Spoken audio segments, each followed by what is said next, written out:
खमा गणी राम राम सा।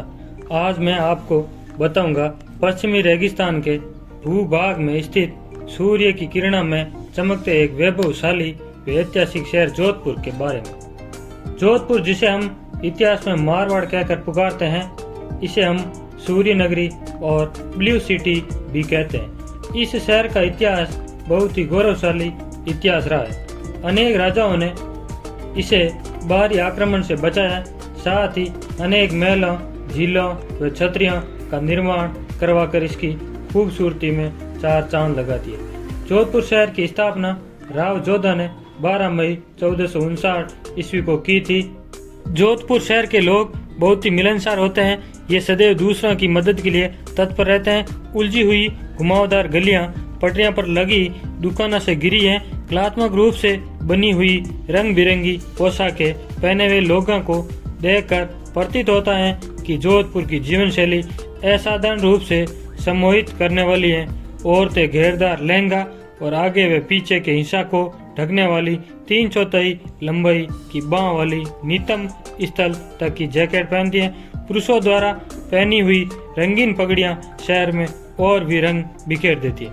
आमतौर से पहने जाने वाली ढीली ढाली और कसी घुड़सवारी की पैंट जोधपुर ने यहीं से अपना नाम पाया।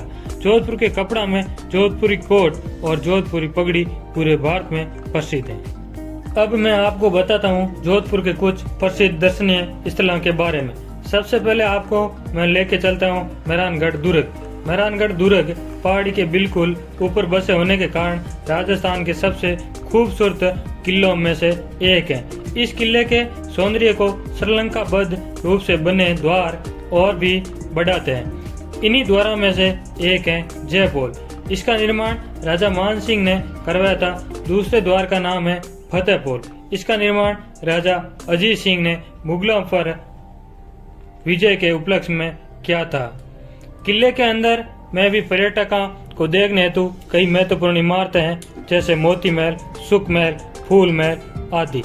125 मीटर ऊंची पहाड़ी पर स्थित 5 किलोमीटर लंबा भव्य किला बहुत ही प्रभावशाली और विकेट इमारतों में से एक है। बाहर से अदृश्य घुमावदार सड़कों से जुड़े इस किले के 4 द्वार हैं। किले के अंदर कई भव्य महल, अद्भुत नक्काशीदार किवाड़, जालीदार खिड़कियां और प्रेरित करने वाले नाम हैं।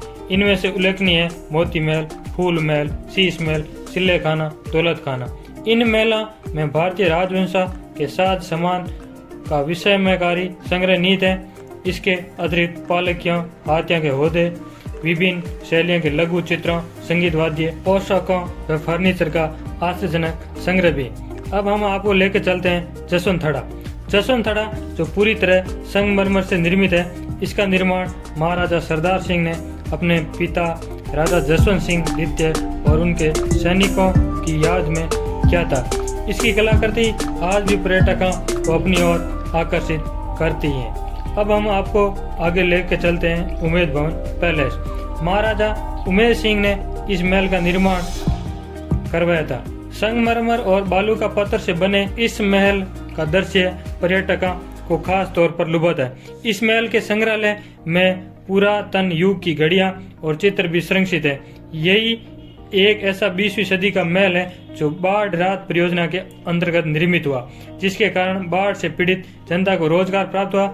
ये महल 16 वर्ष में बनकर तैयार हुआ।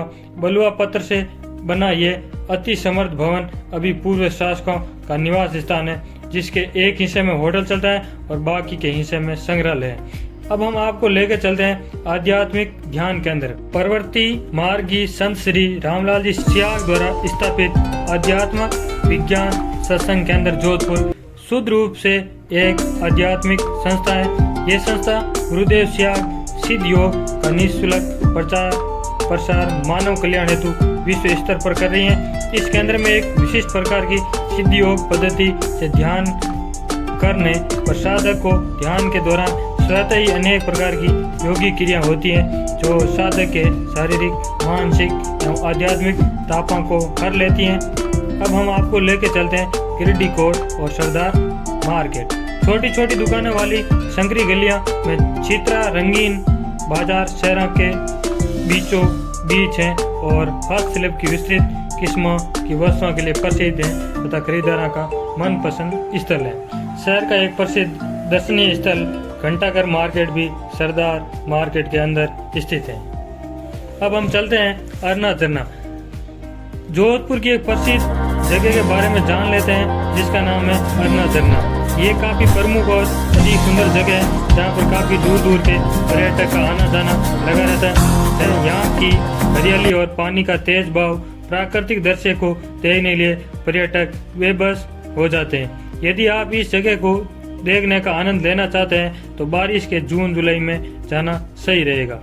अब हम चलते हैं मंडोर गार्डन की तरफ। ये शहर से 7 किलोमीटर की दूरी पर है। मारवाड़ की प्राचीन राजधानी जोधपुर के शासकों की स्मारक है। दीवार में तराशी हुई 15 आकृतियां हैं जो देवी देवताओं का प्रतिनिधित्व करती हैं। अपने ऊंची चट्टानी के बूटों के साथ अपने आकर्षक बगीचों के कारण ये प्रचलित पिकनिक स्थल बन गए। चलते हैं कायलाना झील की तरफ। जोधपुर के मुख्य बाजार से बाहर की ओर चलने पर आपको देखने मिलेगी कायलाना झील, जिसमें आप नाव का भी आनंद ले सकेंगे। इसके किनारे की पहाड़ियों पर बैठकर घंटों झील के पानी को निहारते रहने का सुख और कहीं नहीं मिलेगा। इसी कायलाना झील के मार्ग में माचे सफारी पार्क, जहाँ आपको विभिन्न प्रजातियों के पशु पक्षी अकेले करते मिल जाए। जोधपुर शहर से बाहर भी अनेक दर्शनीय स्थल हैं। इनमें से ओसिया के जैन मंदिर, सच्चाई माता का मंदिर प्रमुख है। जोधपुर शहर से दक्षिण दिशा में 25 किलोमीटर दूरी पर एक गांव है जिसका नाम है खेजड़ली।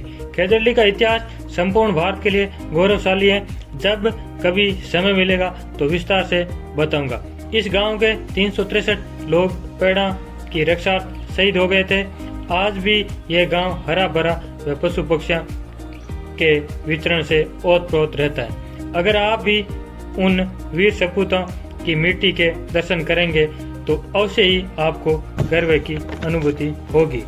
अगर घूमने से मन भर जाए तो यहाँ की प्रसिद्ध माखनिया लस्सी जरूर पीना। साथ ही मावा कचौरी, प्याज कचौरी व वर्ल्ड फेमस मिर्ची बड़े खाना मत भूलें। आज के जोधपुर भ्रमण का सफर यही समाप्त करता हूँ। घूमने निकले तो जोधपुर में अनेकों दर्शनीय स्थल हैं। मैंने आपको प्रमुख स्थलों के बारे में जानकारी देने की छोटी सी कोशिश की। जोधपुर यात्रा में अगर आनंद आया हो तो हमारे चैनल को सब्सक्राइब जरूर करें, वीडियो को लाइक करें तो अपने चाहने वालों के साथ शेयर जरूर करें। मैं मिलता हूँ आपको एक नए शहर की यात्रा के साथ। राम राम सा खमा गणी।